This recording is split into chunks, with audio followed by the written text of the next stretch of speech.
the numbers of civilian deaths caused by the controversial drone program had been released. According to The Intercept, these numbers are an internal assessment of the number of civilians killed by drone strikes in nations that we're not actually currently at war with. Now, as I said, these are countries that we have no formal declaration of war with, and yet we're bombing them right now. Great.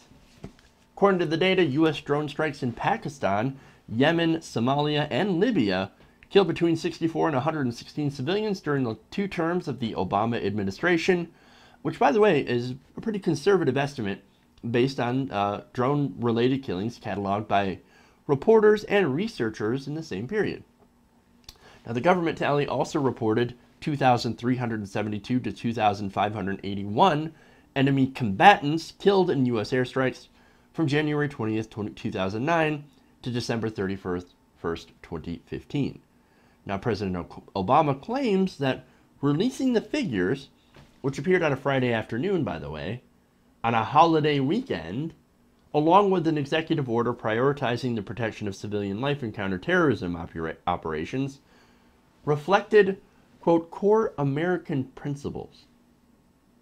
Interesting. Now, this report is, once again, reported by The Intercept. Quote, in addition to maintaining an increased emphasis on civilian protection in U.S. tactics and training, the executive order also called on the Office of the Director of National Intelligence to release annual reports on civilian casualties resulting from counterterrorism operations, such as drone strikes, in nations where the U.S. is not at war, a move that, in effect, signals the further institutionalization of borderless wars for the foreseeable future. Now, in that order, Obama had written, quote, as a nation, we are steadfastly committed to complying with our obligations under the law of armed conflict, including those that address the protection of civilians, such as the fundamental principles of necessity, humanity, distinction, and proportionality. But look, it isn't going into endless, borderless wars kind of the opposite of necessity as well as humanity?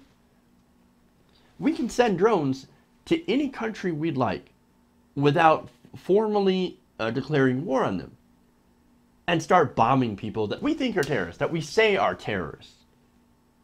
Well, they might not be terrorists. Some people that are hit, these innocent civilians, at least 100 of them, 116 of them, certainly weren't terrorists. We bombed the shit out of them anyway. Well, that's what we can do because, I don't know, we've said that we can do it. The whole drone program as it is right now is essentially bombing people that we are not on official war with. It's literal endless war by a different name. Now, I want to get back to the article here. While many within the legal and human rights communities applauded the voluntary disclosure of casualty data in the executive order as a step in the right direction, some felt the Friday news dump fell short in key areas. According to Hina Shamsi, who talked to The Intercept, said, quote, it is hard to discredit this death count, which is lower than all independent assessments. Well, okay, what are the real numbers then? Well, the Obama administration says 64 at least to 116 innocent people were killed by our drones, while trumpeting the thousands of terrorists killed, or suspected terrorists, by the way. Because remember, we do something called signature strikes, where we don't actually know who we're killing. They'll see a signature, somebody holding something that may resemble a rifle, or somebody who is a military-aged male, which I'll get into in a little bit later, on the battlefield. Oh, look, we're going to shoot him anyway because he looks like he could be a terrorist. Or we've already killed that person. We don't know if he was a terrorist or not, but we're going to label this guy a terrorist. Great. Taking that into account, civilian deaths are probably a lot higher than they want to report. Now, many organizations have actually already looked into getting some of those real numbers of how many civilians were killed. Organizations such as the Long War Journal, the New America Foundation, and the Bureau of Investigative Journalism estimate that at least 200 and as many as 1,000 civilians have been killed by drone strikes in nations where the U.S. is not at war since President Obama took office. Now, we had a drone program under Bush, but when Obama came into office, he ramped it up significantly. where now we're using drones in a lot of different places. Look, this might not even be a complete list of all the places that we've deployed drones. You know, Pakistan, Yemen, Somalia, Libya. There's probably more. Iraq probably we're using drones. But look, you know, it's amazing how much President Obama has expanded this drone program and how many places we might have drones deployed at this very moment bombing people. Now, as I said, I realize that the numbers, right, there's a big difference. But these organizations say we've at least killed 200 civilians with drones. Now, I want to contrast that with Obama's numbers, which were very, very conservative, saying, no, we killed just over 116 at most innocent civilians. Not only that, but the article continues. Quote, the administration offered no individualized accounts to explain where its numbers came from or who the civilian casualties were.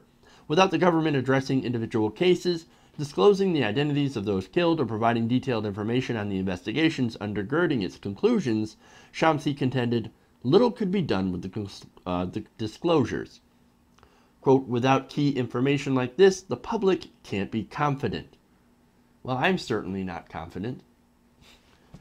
Now, where did the Obama administration actually get this data? And we're talking a lot about, how to get this data. I'm assuming that it's very difficult to get accurate casualty reports in a lot of these areas, especially if you don't have troops on the ground. Well, here's where they get the data, and it's located in their 3-page report. They claim to reflect, quote, credible reports of non-combatant deaths drawn from all source information, including reports from the media and non-governmental organizations, or NGOs.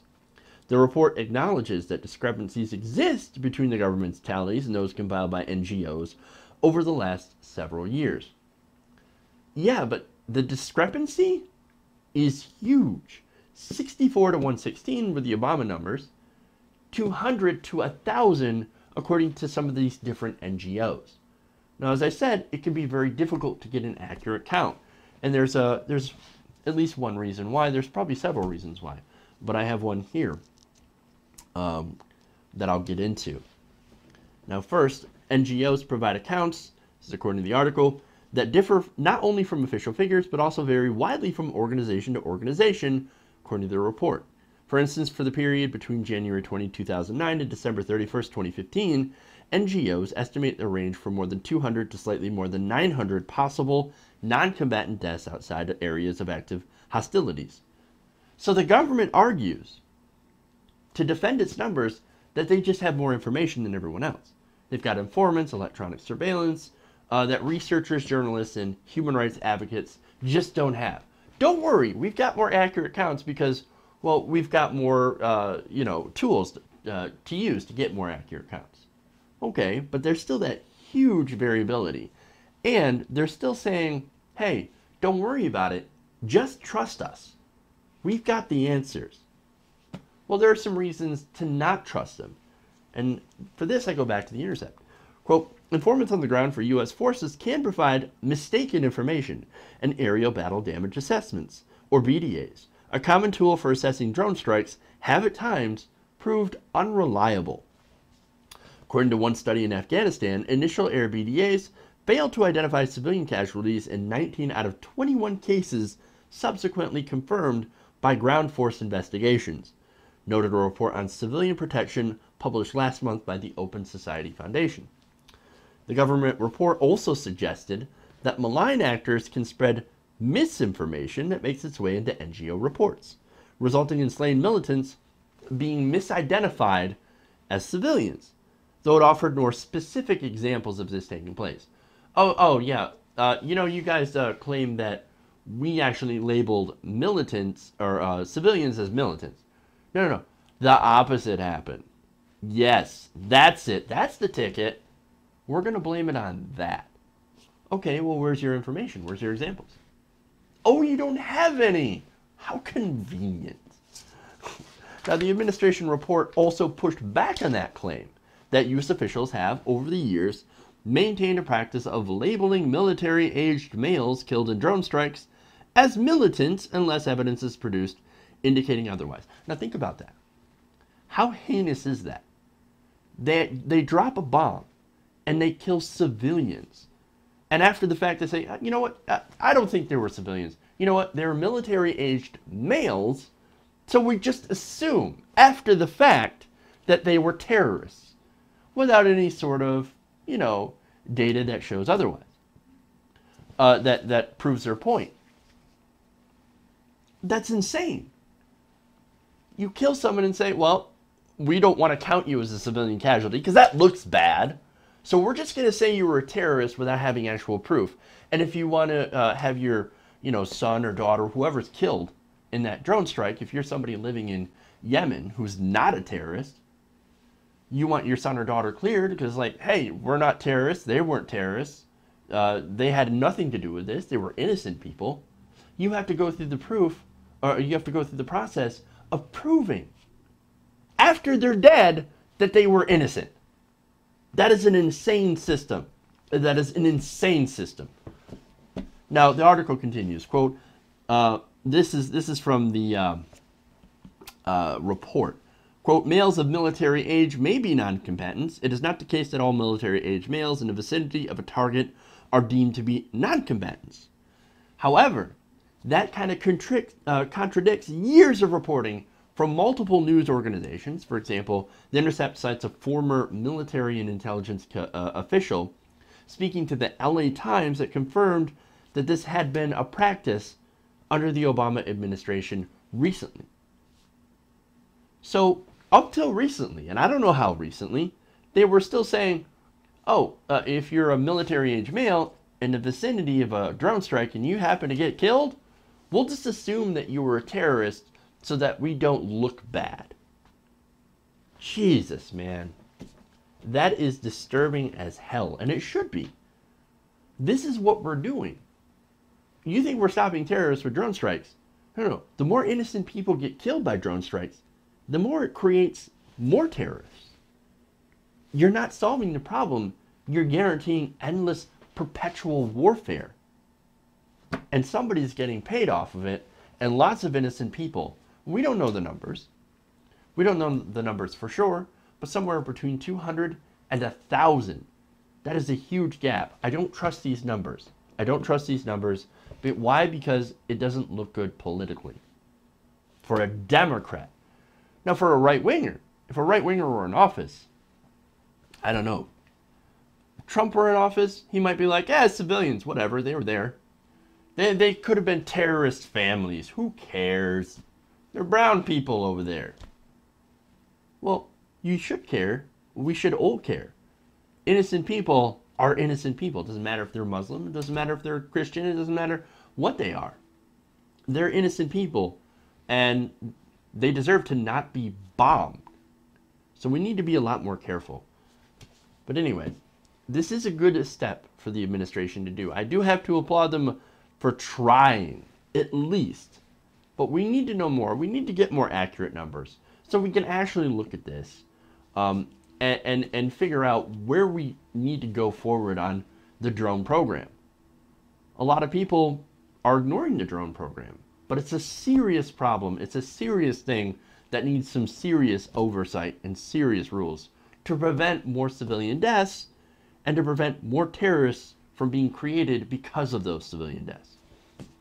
Now, that said, I'm not against drones as a tool, but I am against the level of secrecy for a program that's got lasting effects on how we're viewed overseas. After all, as I keep mentioning, we want to stop people from becoming terrorists and instead of inspiring the next generation of terrorists because we decided to bomb a wedding and call them all terrorists. This whole thing is about transparency and accountability. And this small, tiny first step is at least a small step in that direction of getting those two things.